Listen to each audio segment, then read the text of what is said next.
예, 우리 성도님들도 뉴스를 통해서 잘 알고 계시겠지만 전 세계가 지금 여러 가지 재난으로 어려움을 겪고 있습니다.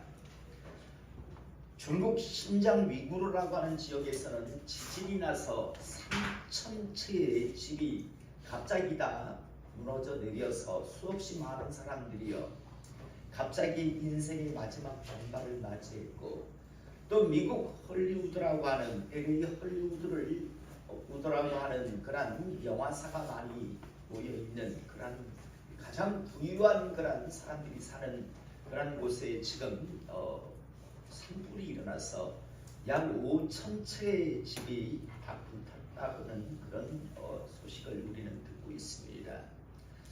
또 지금 겨울이라서 눈이 오는데요. 이 눈들이요 단순히 예전의 그런 눈과 같지 않고 습설이 대부분이랍니다. 다시 말해서 똑같은 눈인데도 수분을 굉장히 많이 담고 있기 때문에, 그 이유는 온난화 때문에요. 바다의 온도가 올라가 있기 때문에, 그래서 수증기가 굉장히 이렇게 많이 올라온답니다. 그래서 똑같은 눈이라도 예전에 비해서 무게가 2배, 3배 이상 나간답니다. 그래서 그런 눈들이 계속 위에 쌓이면요 위에 집이 무너져 버린답니다. 예전에는 괜찮았는데, 예전에 한 5cm, 10cm 이렇게 눈이 쌓여 있어도 괜찮았는데 라고 하지만, 예전에 5cm, 10cm 쌓인 그런 눈이요 지금 똑같이 5cm, 10cm 쌓여 있지만 예전으로 말하면 한 30cm 쌓인 겁니다.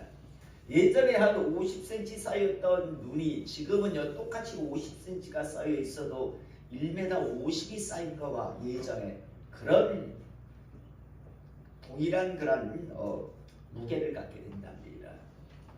그러므로 참 살기 힘든 우리 인생의 마지막 순간이 언제 어디서 어떻게 정말 갑작스럽게 우리에게 닥칠지 모릅니다. 여러분, 저는 우리 성도님들이 이 마지막 이 험난한 시대, 그리고 지금 전 세계가 원전이라고 하는, 다시 말해서 원자력이라고 하는, 이거 자칫 잘못하면 전 세계가 순식간에 다들 어라고 하는 소리 한번 제대로 지르지 못하고요 마지막을 맞이할 수 있습니다. 이런 앞으로 세상을 살아감에 있어서 각자 자신의 그런 마지막 영혼의 때만큼은 확실하게 준비하며 살아가시는 그런 하나님의 사람 되시기를 다시 한번 주님의 이름으로 축복합니다. 우리 성도님들 중에서도요 명절이 되면 가족들끼리 모여서 화투라고 하는 것을 가지고 여러 가지 방식의 놀이를 하시는 분들도 분명 계실 겁니다. 화투로 할 수 있는 놀이는요 여러 가지가 있는데, 대표적으로 인터넷을 통해서 이렇게 검색을 해보니까 고수도 화투로 할 수 있는 그런 놀이 중에 우리나라 사람들이 가장 많이 한답니다. 고수도, 또 도리지꽃대, 이것도 아예 인터넷 사전적 의미로 나오더라고요. 왜 5장을 가지고 10에 10, 20, 30을 만들고 3장을, 그리고 나머지 가지고 이제 겨루는 그런 도리지꽃땡이라고 하는 놀이가 있고요. 섰다라고 하는, 공식적으로 섰다라고 하는 화투놀이가 있습니다. 속된 표현으로는 2장 쪼기. 여러분들이 한 번씩 영화 같은 데 보면, 왜 타짜라고 하는 영화 같은 데 보면 왜 2장을 탁 가지고 쫙 쪼으면서요 그러면서 가동 어쩌고저쩌고 하는 그런 것들 보셨을 겁니다. 이 섰다라고 하는 화투놀이는요 여러 사람이 둘러앉아서 화투 2장을 받아들고 서로 돈을, 내가 높은 패를 가지고 있다라고 생각하는 사람들이 돈을 이제 걸고 하는 그런 놀이입니다. 자, 여러분, 저는 지금 화투놀이를 여러분들에게 가르치려고 하는 건 아닙니다. 저도 화투에 손 안 대는 게 예전에는 다 할 줄 알았습니다. 그런데 거의 한 25년, 30년 됩니다. 몇 년 전에도 어떤 예전 우리 모임에 옛날 신앙생활하던 분들의 모임이 있습니다. 거기엔 목사도 있고 장로도 있고 집사도 있고 권사들도 있는데 하루는 서로 이렇게 1박 2일로 모였는데 고수톱 치자 있어 제가 못 치겠습니다. 난 안 친다고요. 그 정도로 저는 이제 그런 걸 싫어하는데요. 자, 어쨌든요. 이 섰다라고 하는 화투 놀이는 두 장을 서로 가지고요. 여러 명이 두 장을 가지고 서로가 내가 가장 높은 패를 가지고 있다라고 생각하는 사람들이 막 돈을 거는 겁니다. 그러면 나도 너만큼은 높은 패를 가지고 있어 라고 생각하는 사람은 따로 오는 거고요. 나는 저 정도는 높은 패를 가지고 있지 않아 라고 하는 사람은 죽는다라고 하면 끝납니다. 그런데 여러분 이 섰다라고 하는 화투 놀이에서 가장 높은 패는요 어떤 패일까요? 가장 높은 거죠. 이것만 딱 들고 있으면 그 자리에서 있는 어느 누구보다도 나보다 높은 그런 패는 절대 나올 수 없는 패. 신만수 집사님 어떤 패입니까? 광장도 있고 지역마다 다 다르더라고요. 보는데 어떤 데는 뭐 장땡이 제일이라고 하는 데도 있고요. 그런데 어떤 데는요 38 광땡이 제일이라고 하는 데가 있더라고요. 근데 인터넷상에서 보니까요 38 광땡을 제일 높은 거로 치더라고요. 그 다음 뭐 13 광땡, 18 광땡 이건 광땡으로 치대요. 38 광땡이 제일 높고 그 다음은 뭐 광땡, 뭐 13, 18 이런 게 광땡으로 쳐가지고 두 번째 넣고 세 번째가 그 다음 장땡으로 이렇게 치더라고요. 자 여러분 만약 우리가 그럴 일이 없지만 웃는 사람은 좀 수상합니다. 어쨌든 이렇게 하는데 38 광땡을 내가 잡았어요.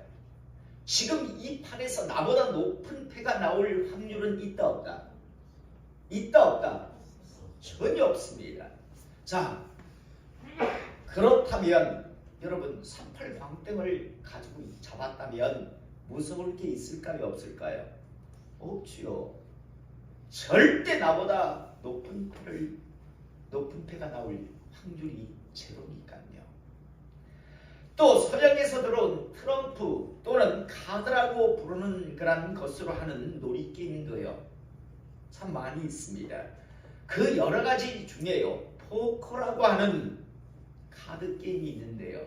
이 포커라고 하는 카드 게임에서 가장 높은 패는요 어떤 패인가 하면 로얄 스트레이트 플랫입니다. 플랫이라는 건 그림이 5장 똑같다라는 말이고요. 스트레이트라는 말은 숫자가 연속된다는 말인데 그런데 여러분 카드에 보면 그림이 4종류가 있습니다. 크로버가 있고 다이아몬드가 있고요. 또 하트가 있고 또 마지막 하나 검정색의 스페이드라고 하는요. 그런 그림이 있습니다. 똑같은요 로얄 스트레이트 플랫이라도 다시 말해서 10, 11, 12, 13, 14 에이스까지 있는 거죠. 그런데 같은 로얄 스트레이트 플랫이라도 검정색 그림의 스페이드 그림이에요. 로얄 스트레이트 플래시가 가장 높습니다. 그 다음은 다이아몬드, 그 다음은 크로바, 그 다음은 하트입니다. 순차적으로. 자, 여러분 제가 말씀드리고 싶은 건요. 어느 날 지금 카드 놀이를 하는데 포카 놀이를 하는데 제 손에 지금 플래시의 로얄 스트레이트 플래시라고 하는 패를 받았습니다. 아까 말씀드렸던 섰다패에서 38 광땡과 같은요 그런 패입니다. 절대 나보다 높은 패가 나올 확률은요 전무합니다. 자 여러분 이럴 때요 이런 패를 가지고 있을 때 이 없이도 서로 돈을 거는 내기입니다. 이쪽에서 돈을 얼마 냈는데 나 그거보다 나 더 높은 데 가지고 얼마 받고 얼마 받고 얼마 해가지고 막 서로 하는 그런 게임인데요. 자 여러분 이런 포커 놀이를 하는 사람들이요 내가 지금 로얄 스테이트 플래시를 잡고 있을 때 외치는 말이 있습니다. 뭘까요? 올인이란 말입니다. 올인이라고 하는 말이 무슨 말인가 하면요. 예전에 우리나라 드라마에서도 그런 제목의 드라마가 있었는데 내가 가지고 있는 지금 내 앞에 있는 모든 것을 다 건다란 말입니다. 내 앞에 있는 모든 것을 난 이제 다 걸겠다 이 말을 갖다가 한마디로 나는 올인하고 딱 내밉니다. 왜? 나보다 높은 패가 나올 확률이 하나도 없으니까요. 그런데 저쪽에서 아닌 것 같은데 정말 로얄 스테이트 플래시 나보다 높은 패를 가지고 있지 않은 것 같은데 라고 생각하는 사람은 자기도 올인하고 따라 들어오는 거고요. 그러니까 이 올인이란 말은 함부로 하는 말이 아니거든요. 내가 가지고 있는 전부를 모두 걸겠다. 이 말이 바로 올인이란 말입니다. 자, 여러분들이 만약에 어떤 예를 드는 겁니다. 섰다라고 하는 화투놀이를 하고 있는데 지금 38 광땡을 잡았습니다. 나보다 높은 패가 나올 일이 하나도 없습니다. 그러면 올인하고다 넣겠습니까? 안 넣겠습니까? 넣겠지요. 왜? 나보다 높은 패가 나올 확률이 제로니까. 여러분들이요. 포카놀이를 지금 하고 있습니다. 포카라고 하는 카드놀이를 하고 있습니다. 그런데 지금 내가 로얄 스트레이트 플래시라고 하는 그것도 스페이드 그림에 최고의 높은 패를 지금 내가 가지고 있습니다. 그러면 여러분들은 올인이라고 외치시겠습니까? 외치지 않으시겠습니까? 외치시겠죠. 이미 말씀드린 것과 같이요. 내가 질 확률이 제로예요. 그렇기 때문에 모든 사람들은 다 외칠 겁니다. 올인이라고요. 내 모든 것을 다 걸겠다. 내 모든 것을 다 겁니다라는 의미로 이제 올인이라고 다들 외칠 겁니다.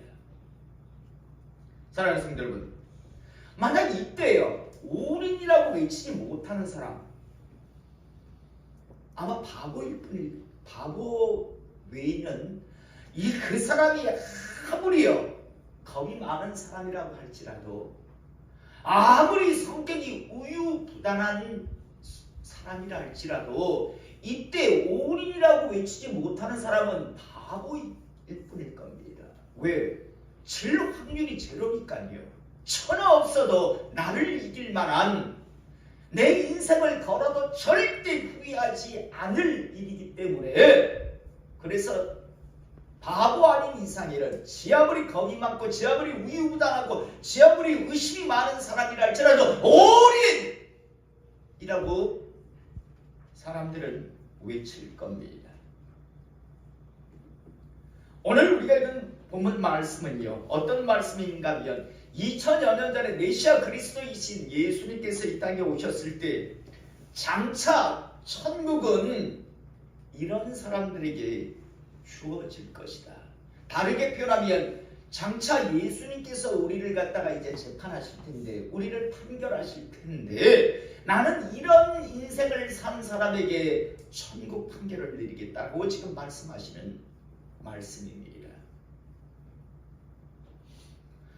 오늘 말씀은 두 가지인데요. 먼저 44절에 보면 천국은 마치 밭에 감추인 보화와 같으니 사람이 이를 발견한 후 숨겨두고 기뻐하며 돌아가서 자기의 소유를 다 팔아 그 밭을 사느니라 라고 말씀이 나옵니다.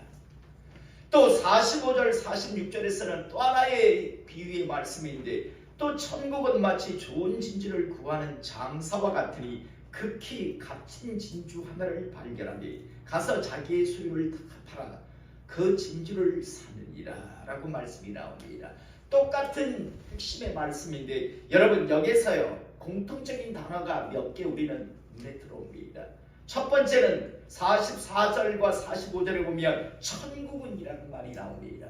천국은 이런 사람들에게 주어질 것이다. 이런 사람들이 천국 하나님 나라에 들어가게 될 것이다 라는 그런 말씀이죠.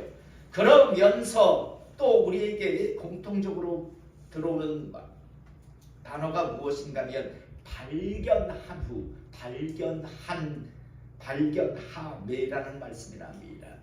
자, 여러분, 어떤 사람이 밭을 갈고 있었습니다.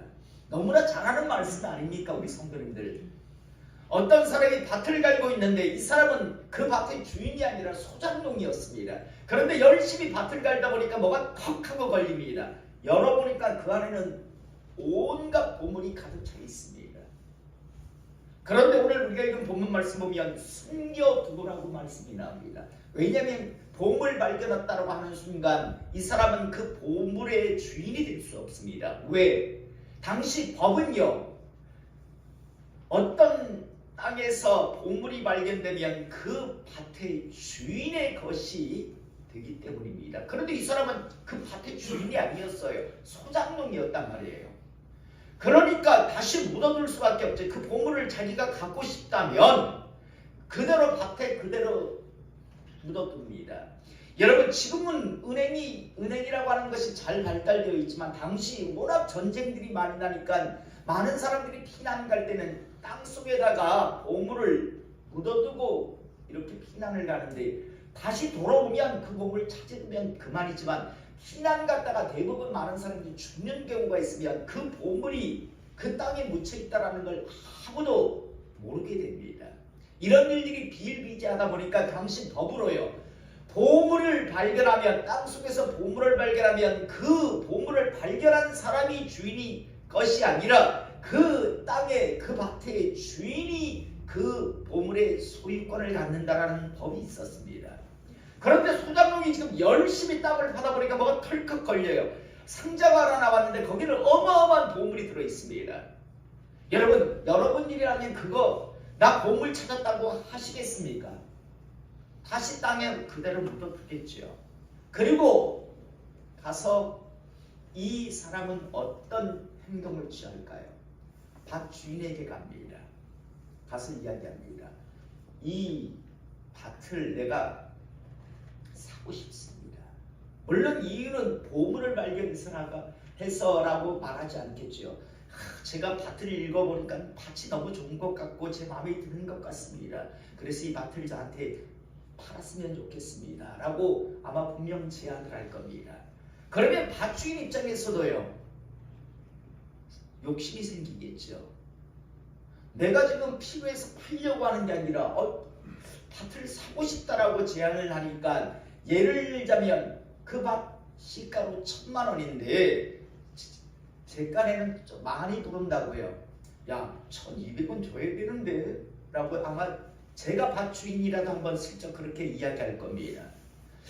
1,200만 원은 나도 받아야 될 것 같은데 라고 이야기하면 그 밭을 사겠다고 하는 보물을 발견한 사람은 어떻게 하겠습니까? 예, 1,200 드리겠습니다. 분명 그렇게 이야기할까? 흔쾌히 그러면 1,200 주겠다고 할 겁니다. 그럼 나는 밭주인인 나 입장에서는 아싸 라고 하면서 기분 좋게 하며 땅 문서를 넘겨주겠지요. 물론 주변에 있는 많은 사람들은 손가락질할 겁니다. 비용심. 그거 1,000만 원이면 뒤집어 쓰고로 사는데 그걸 1,200이나 주나 이 바보야. 저건 바보야. 바보라고 사람들은 손가락질할 겁니다. 왜? 시세가 그거 1,000만 원밖에 안 하는데 그걸 1,200 주고 사 이 바보야? 라고 사람들은 손가락질할 겁니다. 하지만 그 땅을 산 사람 입장에서는요, 속으로 웃을 겁니다. 나보고 바보라고? 비용신들. 그 밭의 가치가 얼마인 줄 모르고, 그건 지금 수십억짜리 가치야. 내가 거기에서 보물을 꺼내는 순간 그건 수십억의 가치가 나오는 보물이 담겨져 있는데, 여러분, 발견한 이 사람은요, 보물을 발견한 이 사람은 그 밭의 가치가 1,000만 원 아니라 1,200을 줘도 아깝지 않았으면, 왜? 그 밭 안에는 수십억 개의 보물이 들어있었으니까요. 그래서 이 사람은 사는 겁니다. 모르는 사람들은 바보라고 손가락질을 해서 아니 뭐 하려고 그 1,000만 원짜리를 1,200이나 주고 사냐고. 또 밭의 주인 입장에서도 200만 원 더 비싸게 부른 거 받았다라고 기뻐하겠죠. 여러분, 제가 지금 말하는 이 과정 속에서 연상이 되시는 것이 있습니까? 신앙생활 그 뭐하려고 하니? 바보들. 그거 뭐하려고 그 일요일날 집에서 푹 쉬지? 그거 뭐하려고 교회 가냐? 라고 하는 사람들은 그 밭의 가치를 모르는 사람이죠. 그런데 여러분, 주일날 열심히 와서 예배드리는 사람 뭡니까? 니들은 모르잖아. 그 가치가 얼마인지. 주님의 비유가 딱 이 말씀입니다. 사랑하는 성도여러분, 저는 우리 성도님들이 오늘 말씀에 나오는 발견한 후, 발견하며라고 하는 이 말씀과 같이 여러분의 그 인생의 진정한 의미, 가치를 발견하는 하나님의 사람 되시기를 이 시간 축복합니다. 발견하지 못한 사람들은요, 교회 안에 있으면서도 발견하지 못한 사람들이 많습니다. 지겨워서 마지못해 이거 해야 돼. 비비베베 꼬면서요. 발견하지 못했기 때문이죠. 그런데 발견한 사람은요, 그 진정한 가치를 아는 사람은 주저없이 비싼 가격을 주고도 얼마든지 기쁘게 살 수 있습니다. 오늘 두 번째 말씀도 마찬가지잖아요. 진주 장사가 있습니다. 그런데 뭐 그렇고 그런 진주가 참 많아요. 진주 뭐 하나에 3만원짜리, 5만원짜리 뭐 이런 진주가 많아요. 그런데 얼마 하는데 정말 대단한 흑진주, 하나에 한 20억, 30억 하는 정말 20억, 30억에 팔 수 있는 어마어마한 진주를 발견했습니다. 이 사람 쪽에서는 차질구레한 그것들 보다 그거 하나 사기 위해서 싹 팔아서 그거를 산다는 이야기입니다. 왜? 5억 주고 사고도 나중에 20억, 30억, 100억까지 나갈 수 있는 가치의 진주라는 걸 아니까요. 여러분, 앞에 말씀이나 뒤에 말씀이나 똑같이 공통적으로 나오는 건 천국은 발견하며입니다. 발견이라고 하는 단어입니다. 저는 다시 한번 우리 성도님들이 진정으로 발견하실 수 있기를 이 시간 축복합니다. 자, 천국은 정말 진정한 가치를 아는 사람, 발견한 사람에게 주어질 것이다라는 말씀인데, 그런데 그것으로 발견하는 것으로 끝나는 것이 아니라 자기 소유를 앞에도 마찬가지고 뒤에도 마찬가지고 다 팔아서 그 밭을, 그 진주를 산다라고 오늘 성경은 말씀하고 있습니다. 자기 소유를 다 팔아.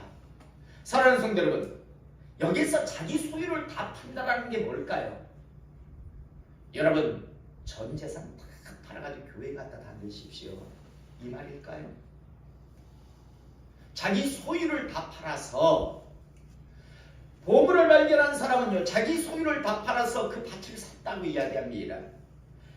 값진 진주를 발견한 사람은 자기 소유를 다 팔아서 그 진주를 샀다라고 이야기합니다. 자기 소유를 다 팔았다. 여러분, 여러분의 모든 것들을 다 팔아서 교회에다 갖다 바치십시오. 그래야 너희들 천국 갑니다. 여러분들은 천국 갑니다. 이게 맞나요?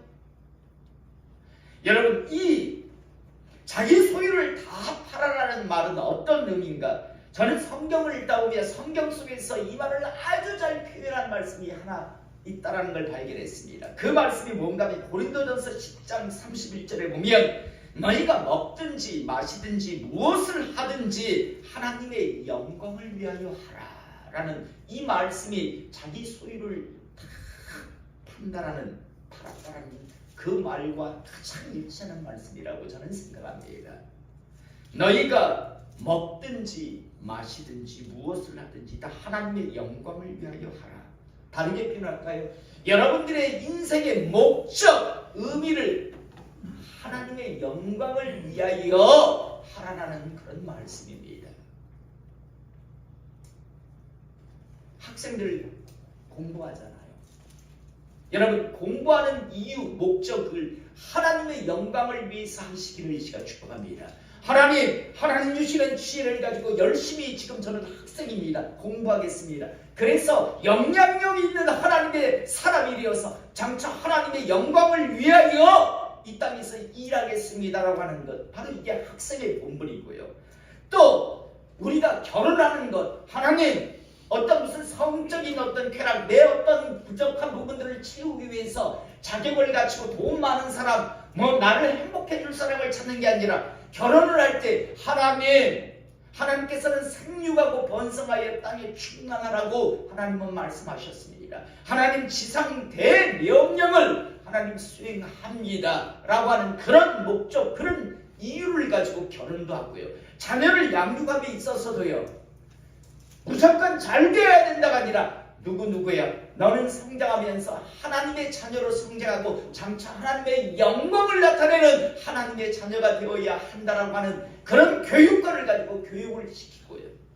또 직장생활하는 사람은 내가 지금 하나님의 사람이기에 내가 이곳에서 직장생활하는 이 모든 모습들, 내 직장 동료들이 나를 보며 이야, 하나님 사람의 삶이란 저런 거구나라는 걸요 보여줄 수 있는 그런 의식을 가지고, 그런 목적을 가지고 직장생활을 하실 수 있길 원합니다.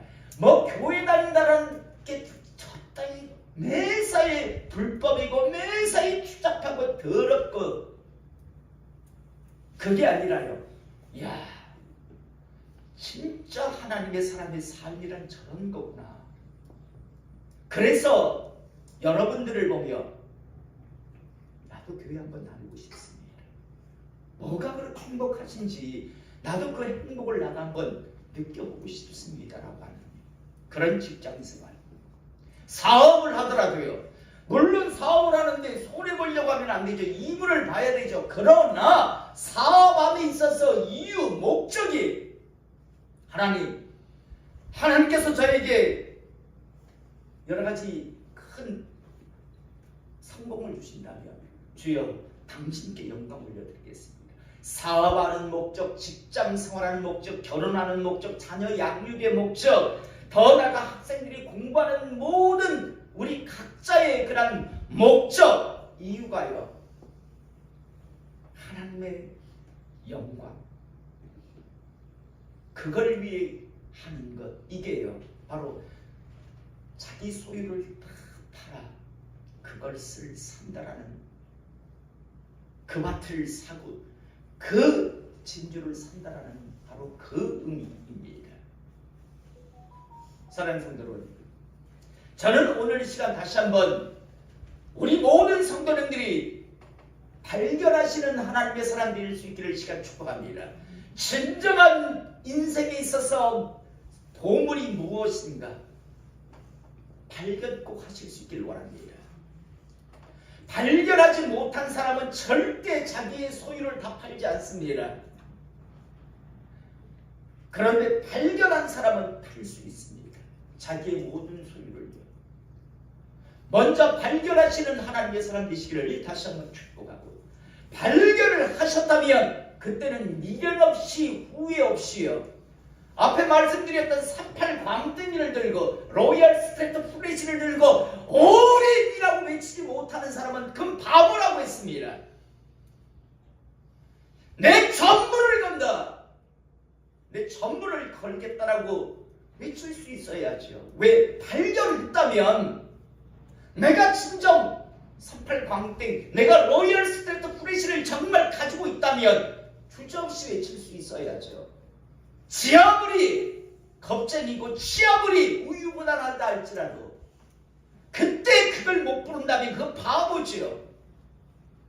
마찬가지로요, 정말 천국을 발견하셨다면요, 저는 우리 성도님들이요 올인하실 수 있기를 이 시간 축복합니다.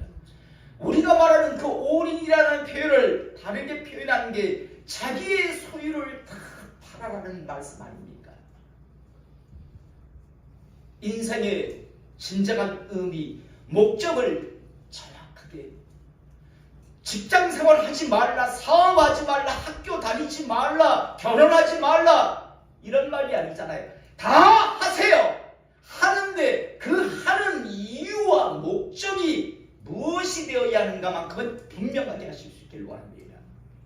너희가 먹든지 마시든지 무엇을 하든지 다 하나님의 영광을 위하여 하라라는 이 말씀이 바로 자기의 소유를 다 팔아라는 바로 이 말씀입니다.